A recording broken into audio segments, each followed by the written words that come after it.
All right, you guys, we are going to get started. I'm so excited to be able to have our awesome guest speaker here today with our leadership club. This is Becky, and she's one of our learning leaders here at our Sterling Heights campus, and she's absolutely amazing, and you guys are in for a very special treat, and I just can't wait to hear what she has to share. I know that Becky has impacted my life and that she will impact yours during this time. So, Becky, I'm going to let you take it away. You're going to make me cry, Tam. Thanks. You're welcome. All right. Well, welcome everybody to a leadership call. Thank you for being here. What I'm about to say is maybe going to make no sense, but I hope to goodness that you did not just come to see me. I'm going to unpack what that means. I hope that in your life, you are making choices regarding leadership that are authentic to your heart, not just because some person is going to talk or say something, right? A lot of times we see people doing things all over the place, and people, one thing I know about people, us, myself included, is we're going to people. We're always people. People are just people. Like, I'm still figuring out how to be this age. You all are still figuring out how to do what you're doing.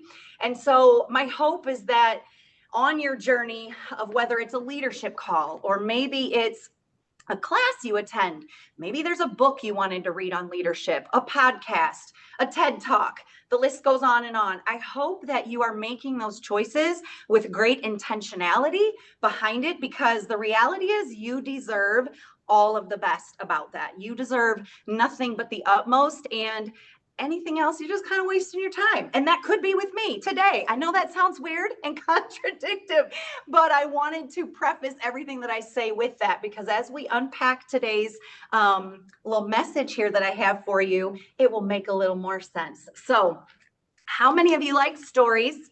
Do you like stories a lot? I like stories. I like to tell stories. So I have a story that I want to share with all of you.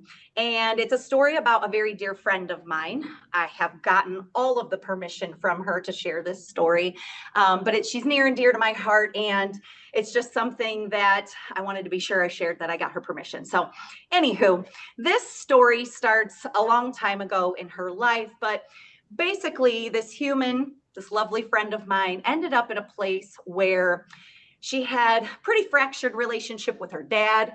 Her mom was no longer living, and there were a lot of traumas and pains that were surrounding her life. Some were smaller than others.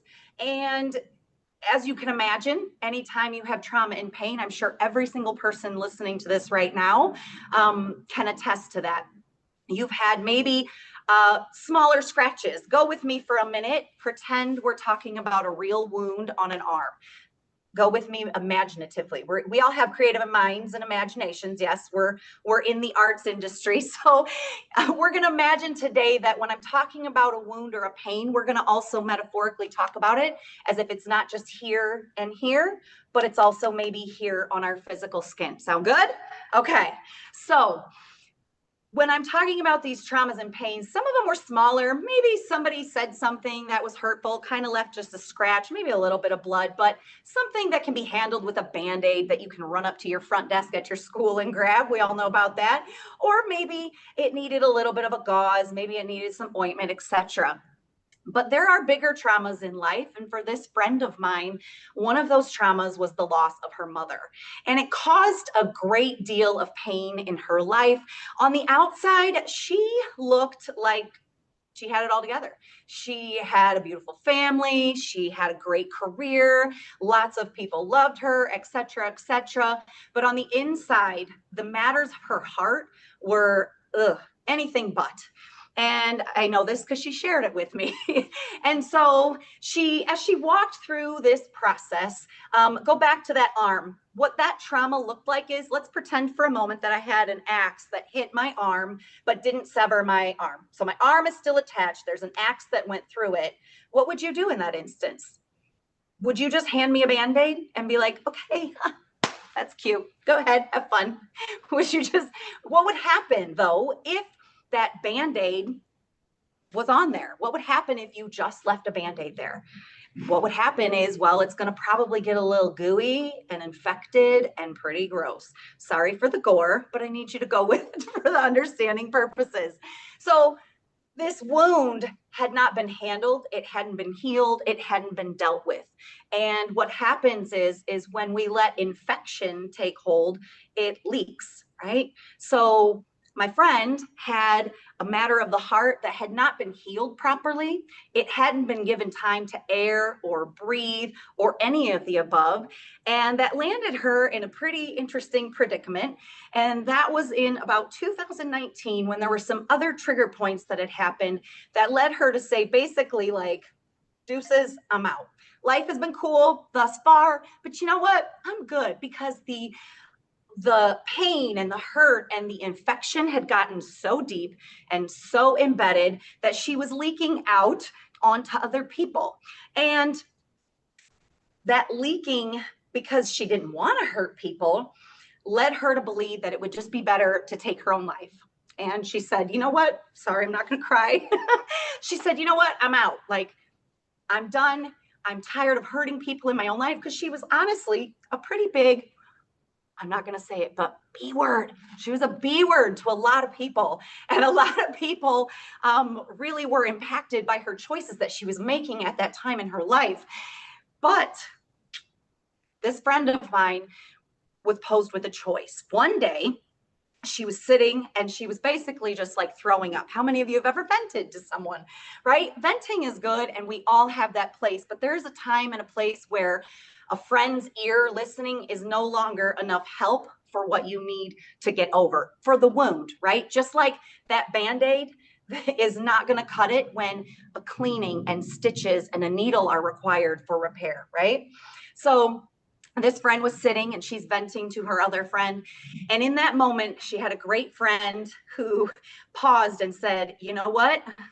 And just called her out on some BS and was like, you know what? Do you just want to kill yourself? Imagine someone saying that to you, right? That's pretty bold. Imagine saying that to a friend. Pause there.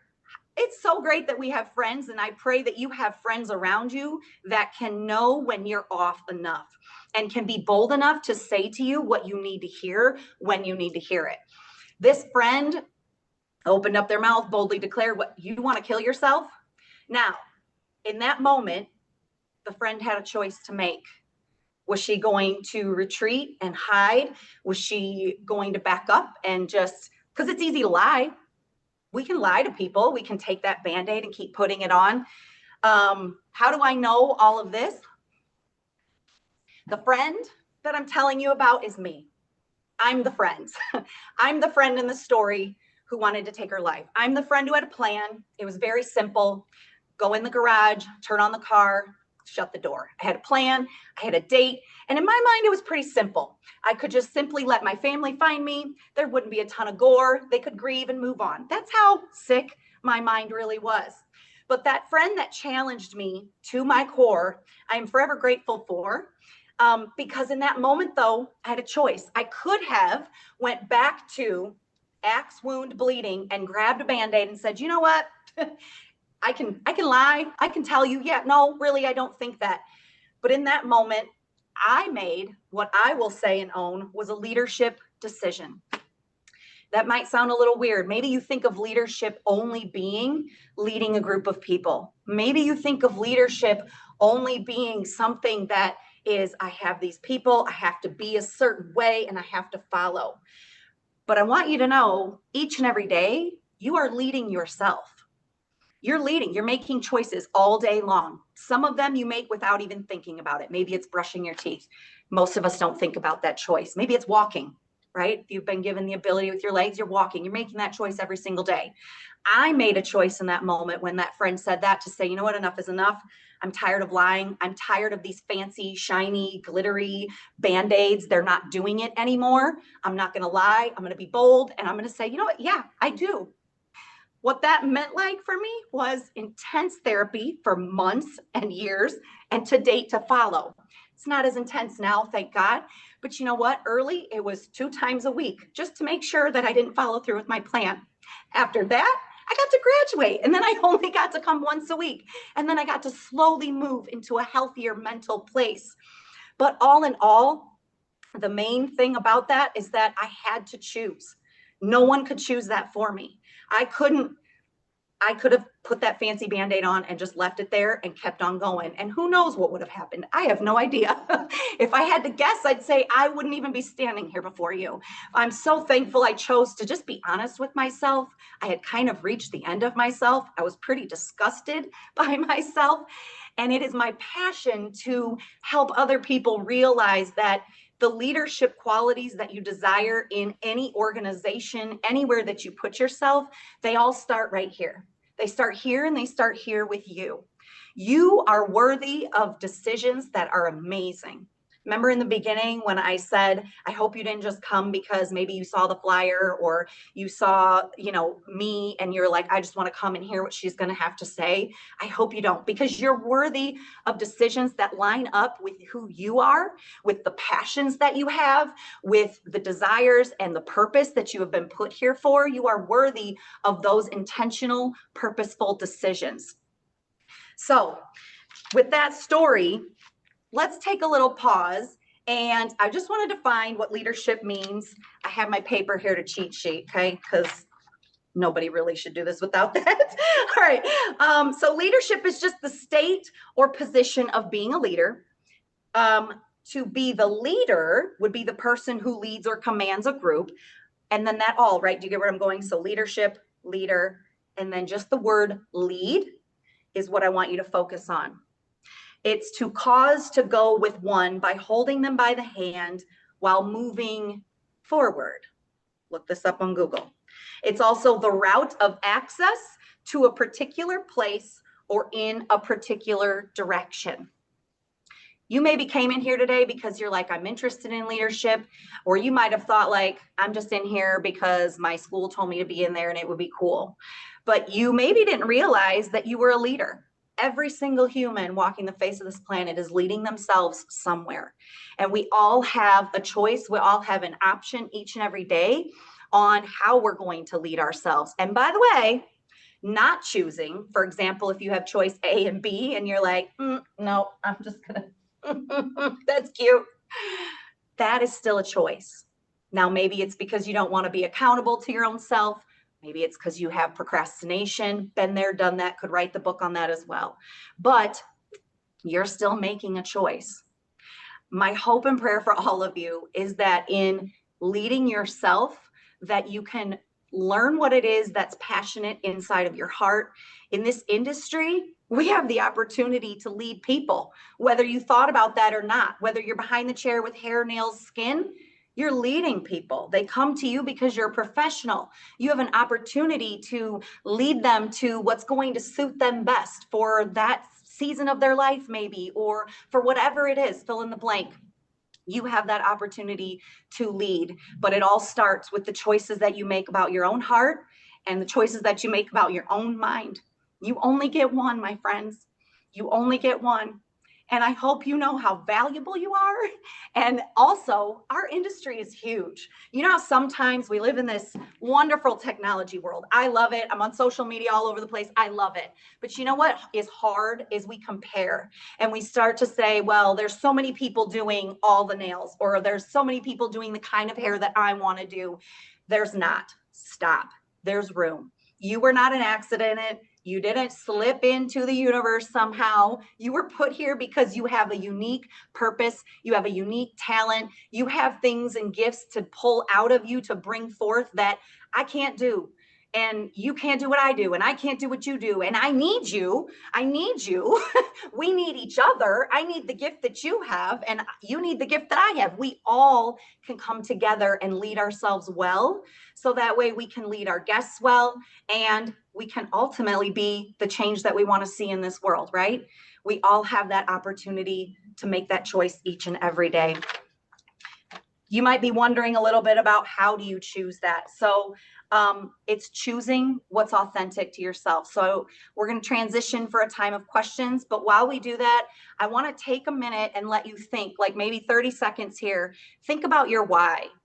What was your why of why you even logged into this Zoom call? What's your why of why you put whatever you put in your earbuds?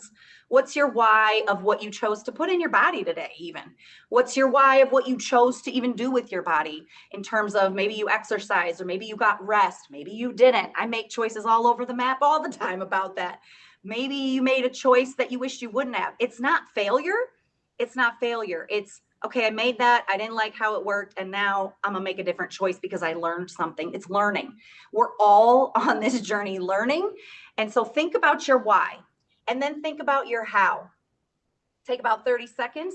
And then while you're doing that, if anybody has any questions, I will open it up for questions. So I don't know if anybody in Michigan has questions or anybody. I'm trying to see what it says on your names. Questions. And if there are none, or if someone has some, I would love for you to also share. Maybe I see Sarah charging ahead to the front. I was like, I'll go support my friend and come up with a question. Becky, you are 100% the reason that I showed up today. Okay, so I think you're one of the most positive people I've ever been around in my whole life. So obviously as humans, right, we can get back to those low places. So as you've developed having really good mental positivity, right? What are some of those things for you that will put you back in the right lane, right? So like it's easy to sometimes get knocked down. What are some of those things for you that bring you back up? What are your lifesavers? Yes. I would say my lifesavers are going back to the things that I know are true, right? Our emotions get in the way a lot. My emotions get in the way a lot. How many of us I'm spicy. So how many of us get a little hot at times, or maybe you get a little cold at times? I go back to what are the facts? What are the facts of the matter? My husband loves to say something and I love it. He's like, go back to the black and white. And what he means by that is just the paper, the pen to the paper. What are the hard, cold facts? Like if I'm having a moment where I feel like, oh, it's crappy, it's whatever. No, hold on. What are the thoughts? What am I thinking right now? And challenge every thought. Okay. Every thought you have is not true. It's not true about you. They're just intrusive kind of thoughts. And you have to challenge them. And that takes time. And I would say professional help is always a great thing if you find yourself maybe stumbling over the same block several times. And then also, I developed something with the help of someone from here, actually. We had a guest speaker. She had us do this box. And in that box, we put things like pictures that meant something to us. And for me, what I did is I took pictures of times when it was really hard for me in life. Like when I found out I was pregnant and I didn't have a home and I didn't have a car and I barely was graduating college school. And I was like, okay, this ought to be fun. And I put a picture of that first sonogram. And on that, I wrote, you've done really hard things before. So go back in your Rolodex because I guarantee you can find out hard things you've done before. You can find out times you were scared, times I have all of those times listed out. And then I just put them there. And when I'm really having a moment, I go to that box and I remind myself, look, dude, you did this before, maybe not exactly the same, but you'll be okay and you can find a path forward. I saw a hand somewhere, maybe ish. Okay. Did I see Ryan pop up? No? Michigan, maybe? You said how many people get hot and spicy and mad, and I raised my hand. Oh, yes, yes. Yes, hot, spicy, and mad. Beyond that, I would say be careful what you are like what is coming into your ears and what is coming into your eyes. We get to choose that. A lot of times you think, oh, well, it just came on, or oh, well, it just whatever. No, you chose to put yourself somewhere. Maybe you choose to put yourself somewhere and you don't realize what's going to happen. That's different. But on a day-to-day basis, like especially this friend here or my iPad, I get to pick what I see. I get to pick what I hear. So find things that are going to make you feel better. And that sounds kind of simple and silly, but I challenge you in this, anytime you're watching or listening to something, after you're done with that activity of whatever it is, ask yourself, how do I feel? Did that make me feel good? Do I feel better about my life? Do I love myself more? Did it challenge me in a good way and I feel like I can conquer the world? Or did it make me feel icky? And do I feel like, or did it make me feel like I'm comparing myself to that other person? Or did it make me feel like, I'm not for sure, right? So ask yourself after each activity or any book you read, any media you take in, ask yourself, how is this making me feel when I'm done? And that will help to guide you, because that's going to be different for all of us, right? We're all different. We're all unique. We're not all supposed to like the same things. We didn't, there's no one standard issue book that our parents all got when we were born. Didn't happen. So find what works for you and let that kind of lead you as you find your path to positivity. Anybody else? Are there any other quotes?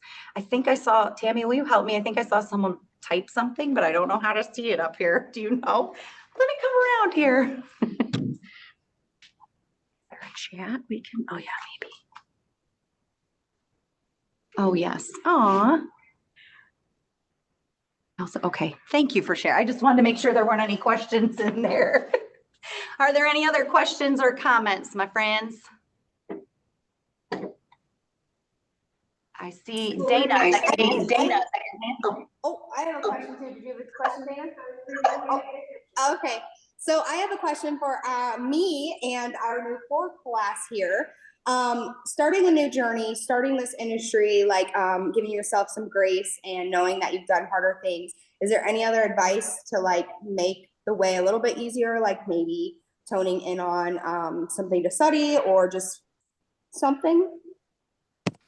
To study as in, let me understand the question. To study as in like our industry or just like in general? Just like in general, like maybe just like starting to like set goals for ourselves or like how to make sure that we can, all this information we're getting, me as a new learning leader and them as new in this industry, like what can kind of help them maybe take all that information and make it a little bit more easier to follow and kind of hone in on. Yeah, good question. Yeah.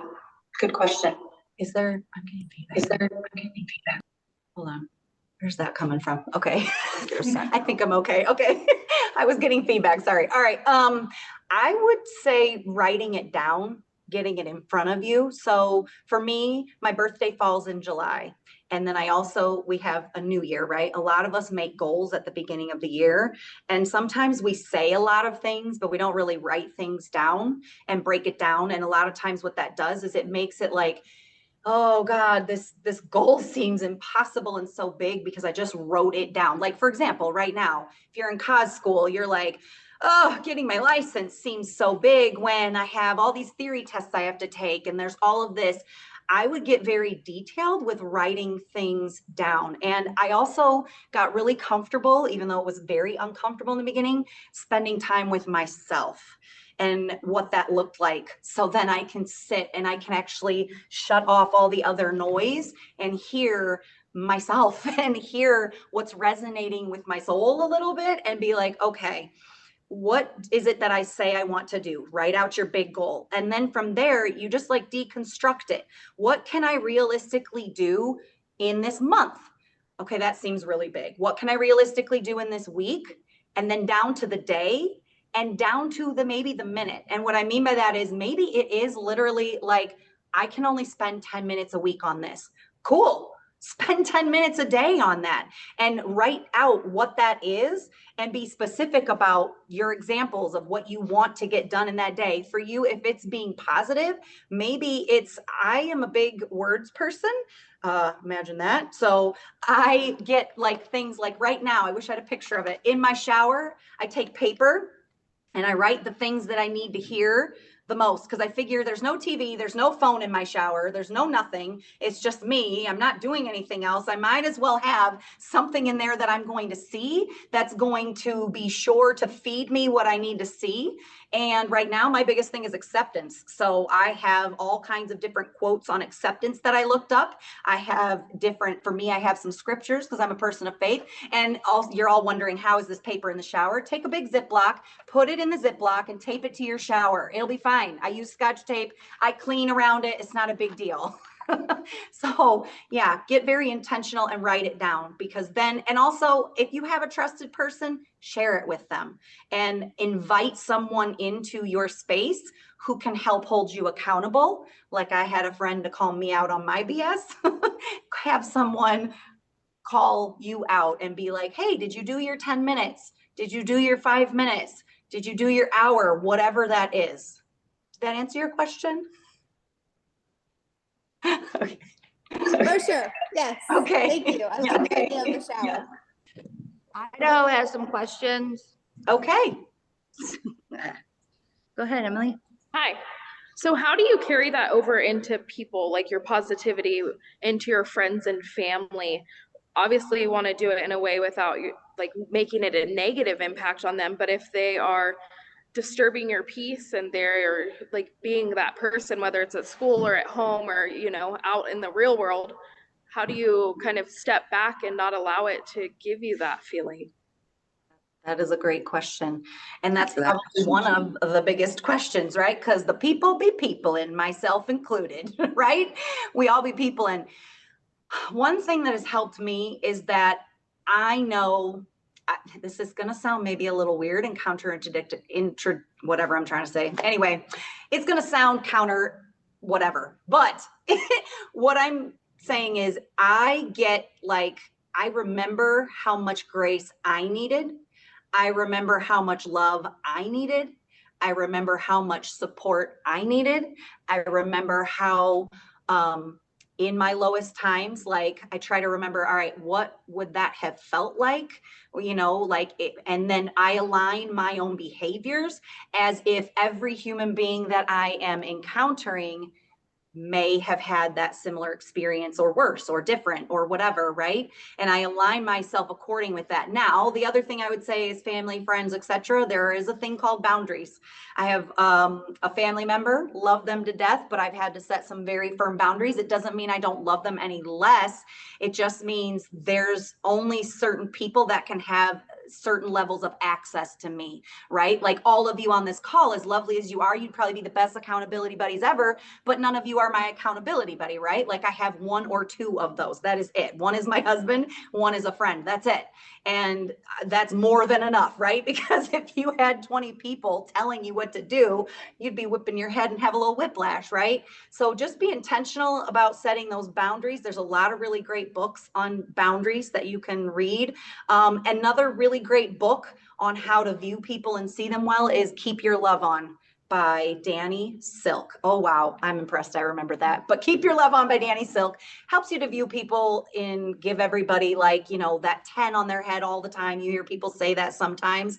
But truly what helps me is I just think about how much I need it. Like I need it. I don't want to encounter, I don't like how I feel, to your point, when I encounter people that have hurts and things like that, and it leaks out, that infection that I was leaking on people leaks out onto me from other people. And I just remember how much grace I needed in that time and the love that I experienced in that time. And it helps me to be like, okay, you're good. Like I got you, you're okay. and not take, it helps me to not take it as personal, because really it's usually not about you. It's about what's happening here or here for that other human being, really. Hopefully that answered your question, my dear. Yes, it did. We have one more coming in hot from Potato Land.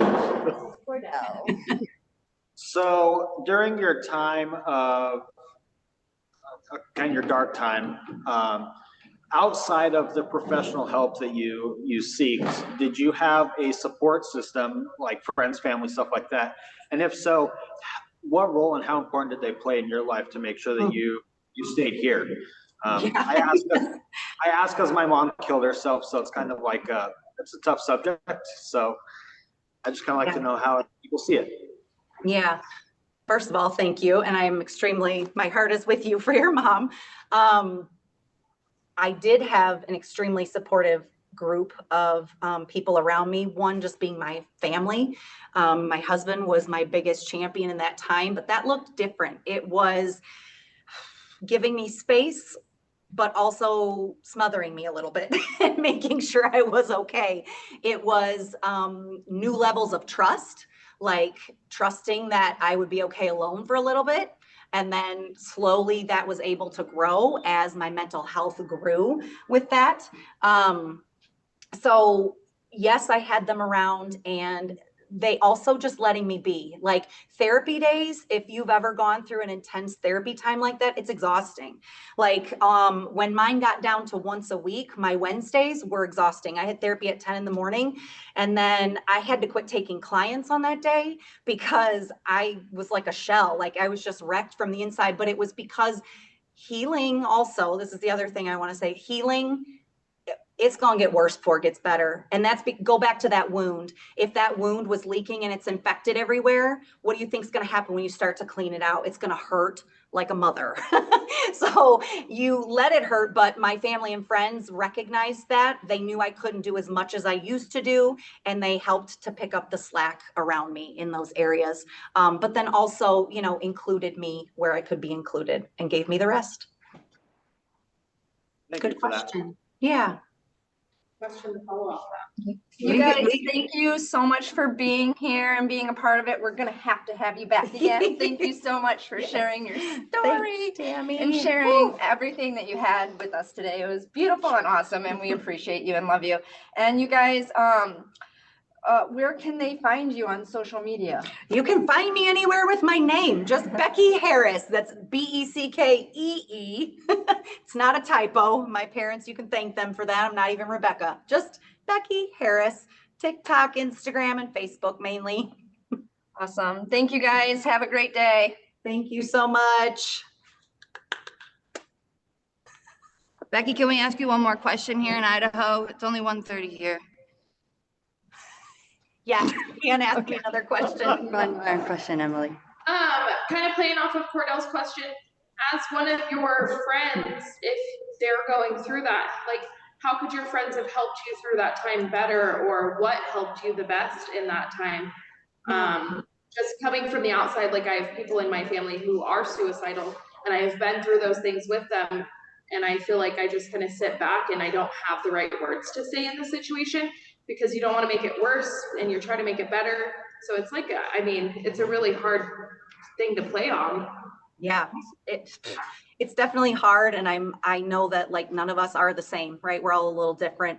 For me, it was, you know how the only way I know how to compare it is my mom had cancer, and I know that when people have cancer, sometimes, at least my mom was like, just treat me like I'm normal. And I would say I felt a lot of that, because in the beginning you don't feel normal. Like I felt very like, oh, okay, if a lot broken, there's a lot of information coming at me from a therapist, from a doctor, all of these things. And I was like, and I was also scared. I was terrified, right? That's a terrifying place to be in.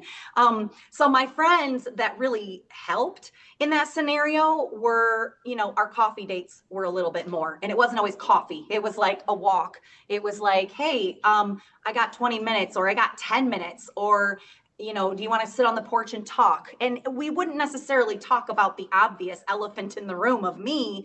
It was about just life, and letting me talk about whatever was happening in, you know, the hair world, or whatever was happening with the kids, or just very quote unquote normal-ish day-to-day life. Like, oh, I like your hair, or, oh, did you get your nails done? Or, oh, which I wasn't doing at that time, but things like that. Just helping me to feel like I was normal, and like I wasn't, you know, some outcast. So literally like, oh, hey, you want to grab a coffee, or you want to go get dinner, lunch, breakfast, food? Food's always helpful. But also just, do you have a minute? Do you want to chat? Do you want to go on a walk? What do you want to do? You know, you want to go see a movie? Maybe we just sit in silence and watch a movie. But just things like that were very helpful for me. Good question. Thank Beck, sir. You're the best Beckee that ever Beckee in the Beckee land. In the Beckee land. I'll leave you be now. Bye.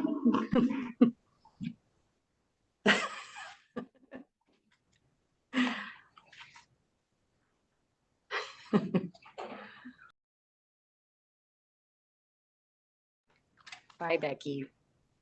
You can hear her.